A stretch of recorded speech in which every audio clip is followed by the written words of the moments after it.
कभी कोई हमें ताड़ना के अधिकारी बताता है, कभी कोई पीटने के लिए कह देता है, कहीं कुछ कहा जाता है, कहीं कुछ कहा जाता है। तो हम यही समझा रहे हैं कि हम इंसान हैं।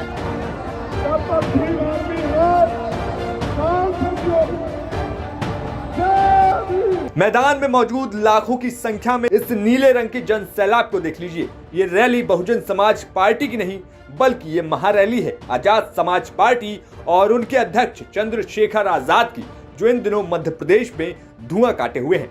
दरअसल रविवार को आजाद समाज पार्टी के राष्ट्रीय अध्यक्ष चंद्रशेखर आजाद ने भोपाल में बड़ा शक्ति प्रदर्शन किया। ये पूरा प्रदर्शन जातिगत जनगणना कराने, प्रमोशन में आरक्षण का कानून बनवाने जैसी 15 मांगों के साथ किया गया। इसके साथ ही साथ सबसे बड़ी मांग ये की गई कि मध्य प्रदेश, जहां पर सबसे ज्यादा आबादी में आदिवासी समाज है, अब तक उस आदिवासी समाज का मुख्यमंत्री क्यों नहीं बन सका। साथ ही साथ चंद्रशेखर ने कहा कि मेरे आदिवासी समाज के लोग अगर तैयार हो जाएं तो मैं आदिवासी मुख्यमंत्री बनाने का वादा करता हूं।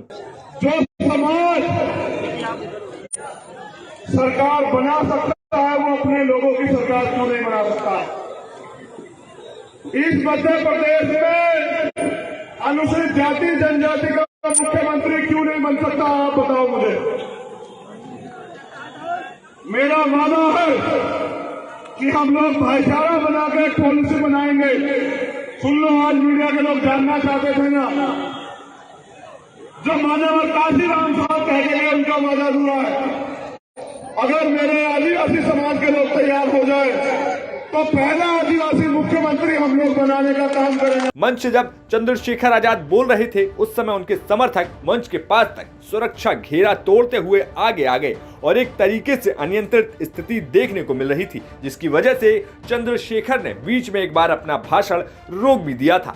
वहीं इस रैली में भीम आर्मी के अध्यक्ष और संयोजक विनय रतन सिंह से भी हमने बात की तो उन्होंने कह दिया कि इतनी भीड़ ये स्वयं चल कर आई है, अब न्याय मांग कर नहीं छीन कर लिया जाएगा। ये जन सैलाब आप देख रहे हैं, ये जन सैलाब किसी ने बुलाया नहीं है, ये खुद चलकर आया अपने अधिकार को बचाने के लिए। अब न्याय लिया जाएगा, छीन कर लिया जाएगा और ये बताया जाएगा कि अब राजतंत्र नहीं, देश में लोकतंत्र है। जो लोग राजतंत्र समझ बैठे हैं कि राजतंत्र है, उनके नाक में नकेल डालने का भी काम किया जाएगा। इसमें हम नहीं है, हम तो अपने अधिकारों के प्रति खड़े हैं कि भाई हमें ये अधिकार चाहिए। सदियों से हम शोषित वंचित रहे हैं। कभी कोई हमें ताड़ना के अधिकारी बताता है, कभी कोई पीटने के लिए कह देता है, कहीं कुछ कहा जाता है, कहीं कुछ कहा जाता है। तो हम यही समझा रहे हैं कि हम इंसान हैं, जानवर नहीं है। हम अपने हक अधिकार के प्रति सचेत हैं, खड़े हैं। सबको होना चाहिए। कुछ लोगों के दर्द है कि ये इतनी बड़ी आबादी आज इस देश में हिस्सा मांग रही है, जिसके पास जमीन में कोई हिस्सा नहीं है, यहाँ की संपदा में कोई हिस्सा नहीं है, वो आबादी हिस्सा मांगने लगी है। वो लोग हमें चाहते हैं कि हम पैरों में रहें, लेकिन नहीं। बाबा साहब अम्बेडकर कहकर गए थे माननीय गांधी जी को कि मिस्टर गांधी 20वीं सदी आपकी और 21वीं सदी मेरे लोगों की है। तो एजुकेशन के बल पर आज हम इस स्तर पर खड़े हो गए हैं। ये जन सैलाब उसी का प्रमाण भी है। लेकिन भोपाल के दशहरा मैदान में आयोजित रैली में भीड़ के बाद सभी पार्टियों के माथे पर शिकन आ सकती है। बहरहाल जानकारी के लिए बता दें कि मध्य प्रदेश में बहुजन समाज पार्टी भी चुनाव लड़ती आई है और कई सीटों पर जीत भी दर्ज करती है। 2018 के चुनाव में 2 सीटों पर बसपा ने जीत दर्ज की थी। तो अब इसी साल 2023 में मध्य प्रदेश में फिर एक बार चुनाव है। ऐसे में आजाद समाज पार्टी क्या कुछ कमाल कर पाती है, अब ये देखना बाकी है। ब्यूरो रिपोर्ट यूपी तक।